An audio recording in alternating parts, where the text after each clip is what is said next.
Il était une fois, dans une petite maison, un jeune couple marié. Ils étaient un couple très heureux et attendaient la naissance d'un bébé. Je sais qu'il est important que notre bébé soit en bonne santé, mais j'espère vraiment que nous aurons une fille, mon amour. Oui, j'aimerais aussi avoir une fille. Si Dieu le veut, nous aurons une fille qui te ressemblera. Le jour de la naissance se rapprocha. La jeune mère attendait avec impatience la naissance de son bébé. Chaque jour, la mère regarda par la fenêtre et par-dessus au mur pour admirer le jardin de son voisin rempli de fleurs et de fruits. Un jour, elle remarqua une plante à fleurs jaunes qu'elle n'avait jamais vue auparavant. Je me demande quel est le nom de cette plante. Elle sent merveilleusement bon.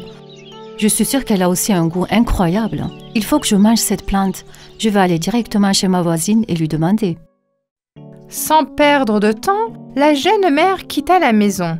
Mais elle ne doutait pas que sa voisine d'à côté était une sorcière cruelle. Elle frappa à la porte sans de douter du danger qu'elle l'attendait.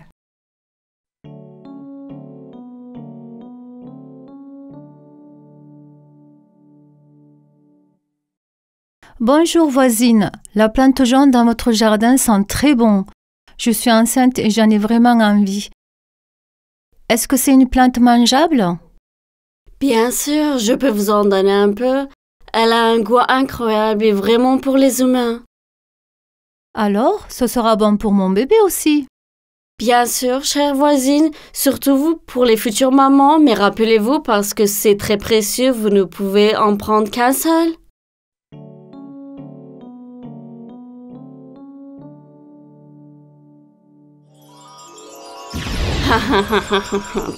Tout se passe comme je l'avais prévu. La jeune femme a fini de manger le morceau qu'elle avait pris dès qu'elle est rentrée chez elle, mais elle voulait en manger plus. Apporte-moi-en en plus. Si je ne mange pas, je ne pourrai pas avoir ce bébé.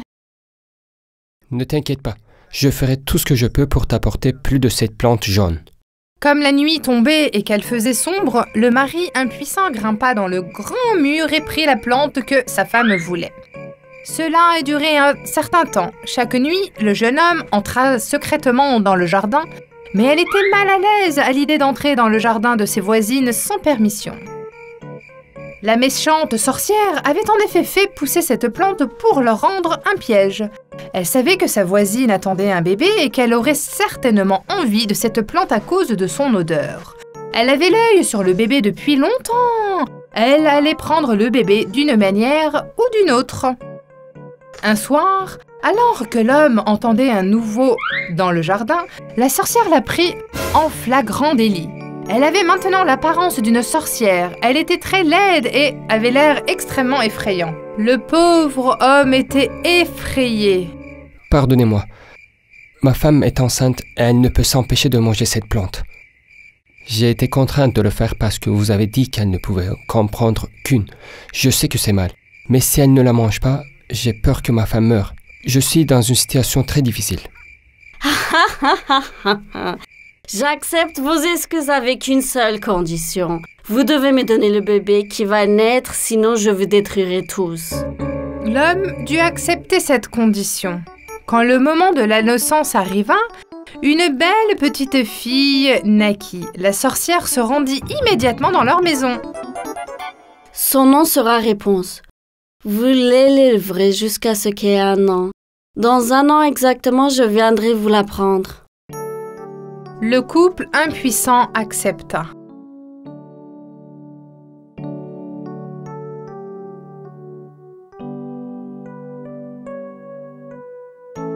Quand Réponse eut 1 an, la sorcière vint enlever le bébé en pleurant à sa mère et à son père, en l'enfermant dans une tour au milieu de la forêt, et elle a y élevé le bébé. De nombreuses années passèrent. Réponse était maintenant une belle jeune fille.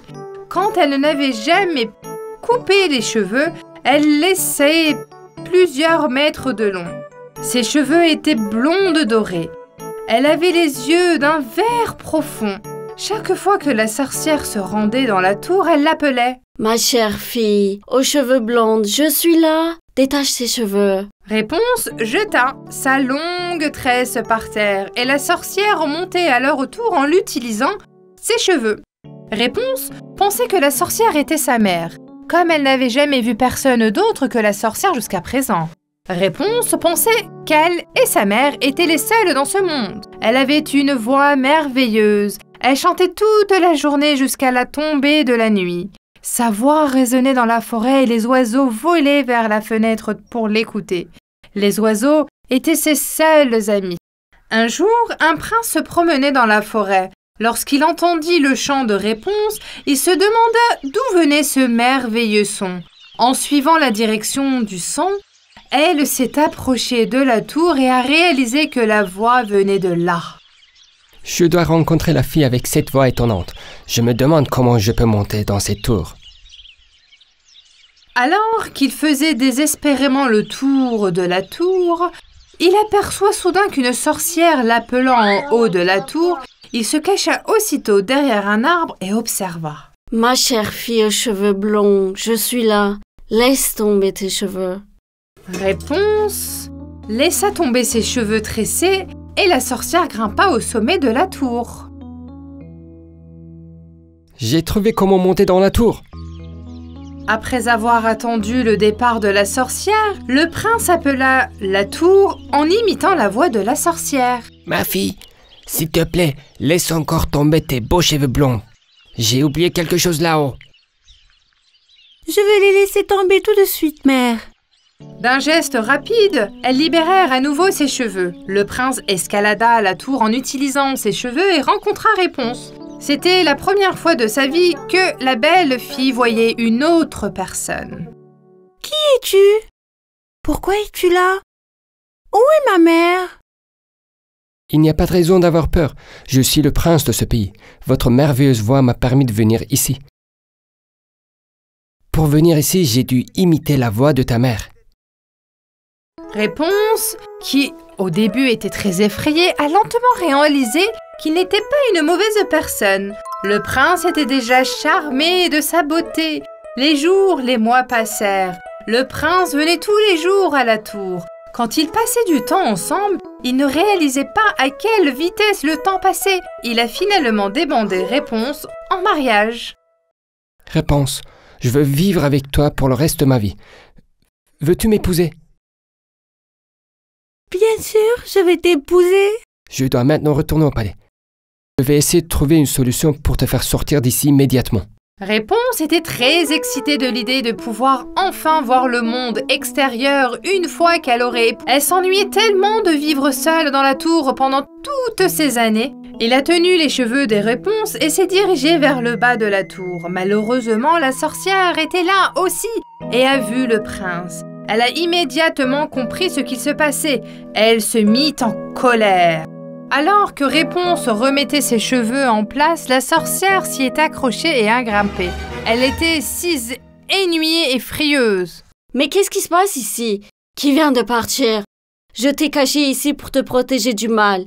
Mais toi, tu as parlé des étrangers et tu les as liés d'amitié avec eux. » C'est le prince de ce pays.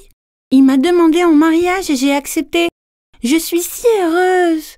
Mère, j'attendais que tu viennes pour te raconter tout ça. Quoi? Quelle est cette absurdité?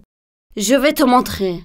La sorcière était tellement en colère qu'avec une paire de ciseaux, elle a coupé les longs cheveux de Réponse aussi courts que possible. Et avec sa magie, elle l'envoya ensuite dans un autre pays très loin.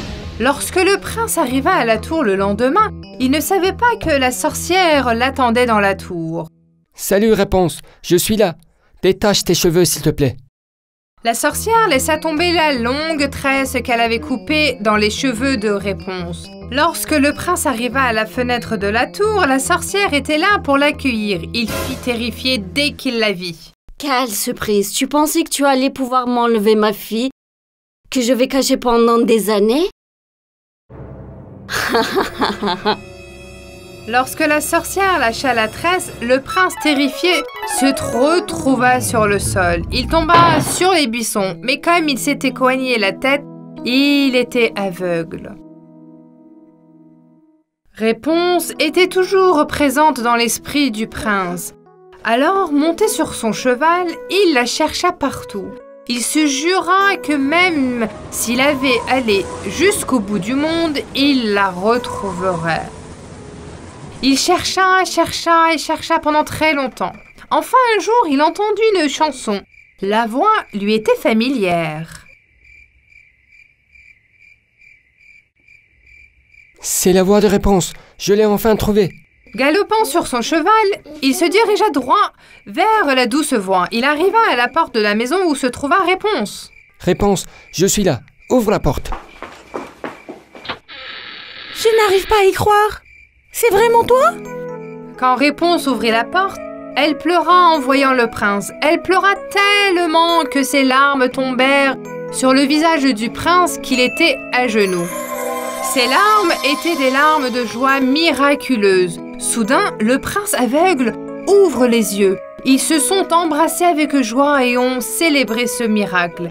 Ils retournent au palais et commencent à préparer le mariage. À leur retour, Réponse et le prince ont recherché ses vrais parents pour leur annoncer la nouvelle. Ils étaient incroyablement heureux d'être réunis avec leur fille après toutes ces années. Ils ont fait un beau mariage et ont tous vécu heureux.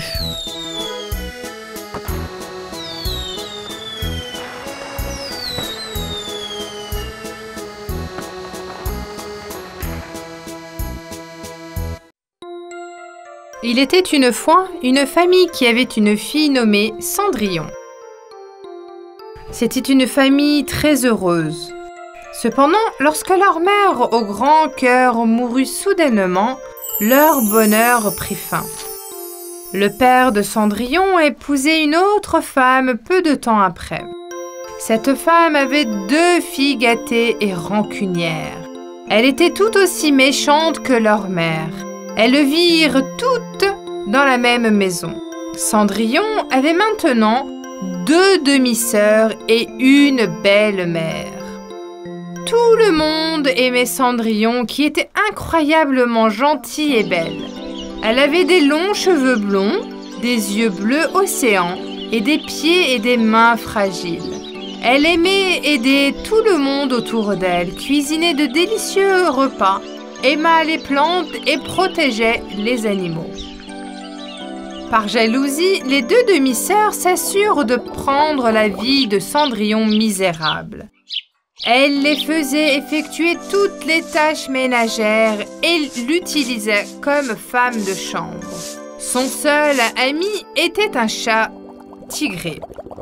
Lorsqu'elle terminait ses tâches, elle prenait son chat sur ses genoux, s'asseyait près de la cheminée, il lui racontait ses malheurs.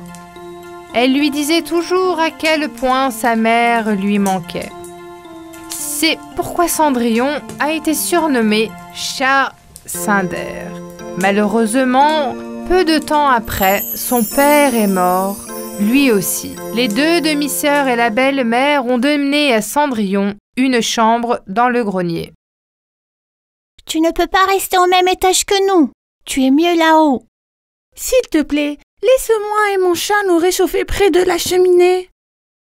Seulement après être allé au lit, les cendres de la cheminée devraient vous suffire. Vos vêtements sont déchirés. Nous ne voulons pas vous voir dans les coins.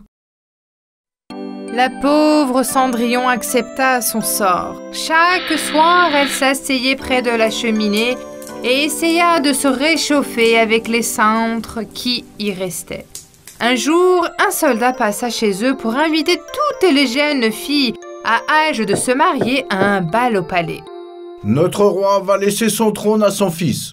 La seule condition est qu'il épouse une fille convenable.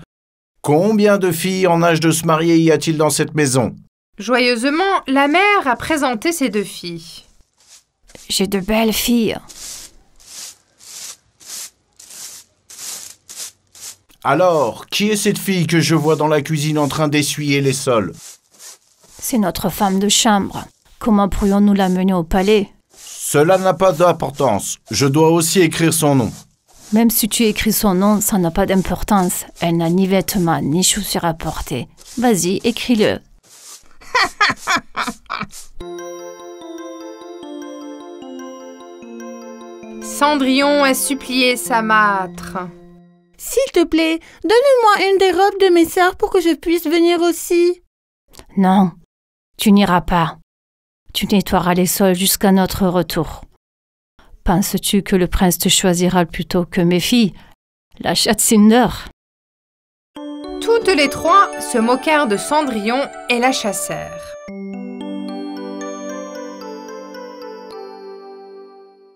Enfin, le jour du bal arriva.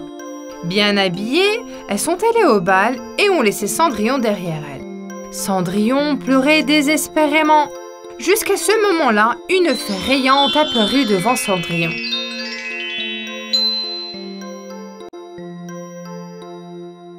Ne t'inquiète pas, je t'emmènerai au bal. Qui êtes-vous? Je suis la bonne fée qui aide les filles au grand cœur. Ta mère m'a envoyée ici pour t'aider. Elle veille sur toi depuis le ciel.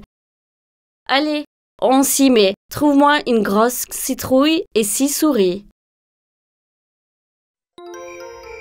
Cendrillon fit tout de suite ce que la fée lui demanda. Elle a apporté la citrouille et les souris de sa chambre, qui étaient déjà ses amis accourus pour l'aider. Avec les baguettes dans la main, la fée transforma la citrouille en un fantastique carrosse. 4 souris en chameau blanc, une souris en cocher et un autre en valet de pied. Enfin, ce fut le tour de Cendrillon. La fée toucha sa tête avec sa baguette et la transforma en une merveilleuse princesse. Rappelez-vous, ne restez pas après minuit. Le sort se rompera après 12 heures. Tu dois quitter le bal avant minuit. Bonne chance. Cendrillon monta dans la carrosse et se rendit directement au palais.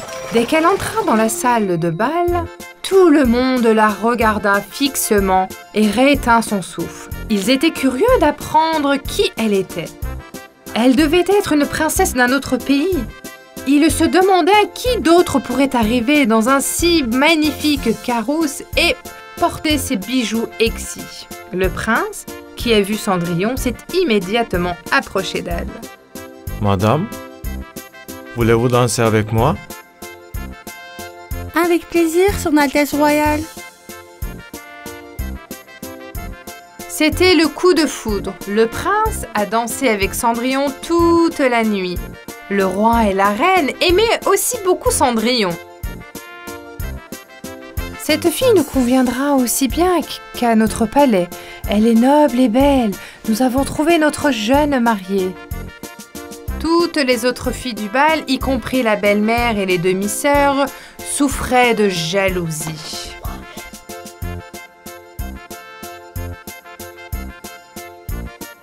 D'où viens-tu? Où habites-tu? Quel est ton nom? Le temps passait très vite. Cendrillon, qui fit qu'il était presque midi, quitta le prince à l'improviste et s'enfuit du palais. En dévalant les escaliers du palais, elle perdit un de ses souliers de verre. Mais comme elle était si pressée, elle l'allait laisser derrière elle et monter dans la carrosse et rentrait chez elle. À minuit exactement, tout est redevenu ce qu'il était avant. Le prince, qui avait couru après Cendrillon, était sous le choc. Il n'avait pas réussi à l'attraper, mais il avait trouvé son soulier de verre dans l'escalier. Quand Cendrillon est rentrée chez elle, elle était surprise par ce qu'elle a vu. La maison était étincelante de propreté. Il n'y avait même qu'une soupe chaude qui mijotait dans le fourreau. La fée s'était coupée de cela aussi. Quand Cendrillon est allée dans la chambre, elle était très triste. Cendrillon qui vit qu'il était presque minuit. Et maintenant, je ne pourrai plus jamais voir le prince. Ne t'inquiète pas, tout ira bien. Pendant ce temps, le prince ne pensait qu'à la belle fille qui s'était enfuie du bal. Je dois la retrouver. Je ne prendrai personne d'autre comme reine. Demain, nous essaierons cette chaussure sur les pieds de chaque fille qui a assisté au bal hier soir et dans toute la ville. Si la chaussure va à quelqu'un, alors cette fille sera ma reine. Le lendemain, Le lendemain, les soldats ont mis du porte-à-porte et ont demandé à toutes les filles qui avaient assisté au bal d'essayer la chaussure de verre. Tout le monde portait la chaussure avec excitation, mais elle n'allait à personne. Enfin, c'était le tour de la maison de Cendrillon. Tout le monde était incroyablement. Les deux demi-sœurs passèrent des heures à se masser et à se crémer les pieds afin de les raccourcir. Et elles ont enfermé Cendrillon dans le grenier. Portant la chaussure n'allait à aucune des deux sœurs. Au moment où le soldat était sur le point de partir, ils ont entendu un bruit venant de l'étage.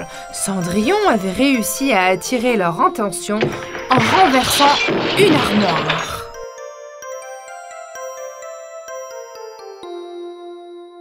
Quel est ce bruit? Qui est à l'étage? Le chat de la maison, il n'y a personne. Aucun chat ne peut faire un tel bruit. Ne mens pas. Allons à l'étage et regardons immédiatement. Ils ont fait sortir Cendrillon de la pièce fermée et lui ont demandé d'essayer la chaussure de verre. La chaussure lui allait parfaitement.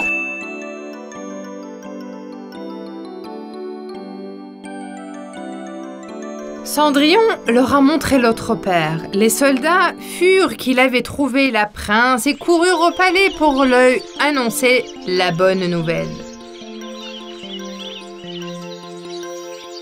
Le prince arriva avec joie à la maison de Cendrillon et l'a reconnu tout de suite.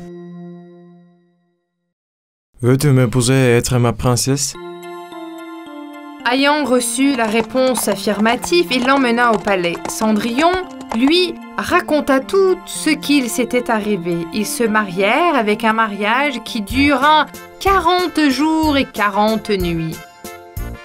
La première chose que fit Cendrillon fut de faire venir son chat Tigré au palais. Ils vécurent heureux jusqu'à la fin des temps et la bonne fée vieillit sur eux en permanence.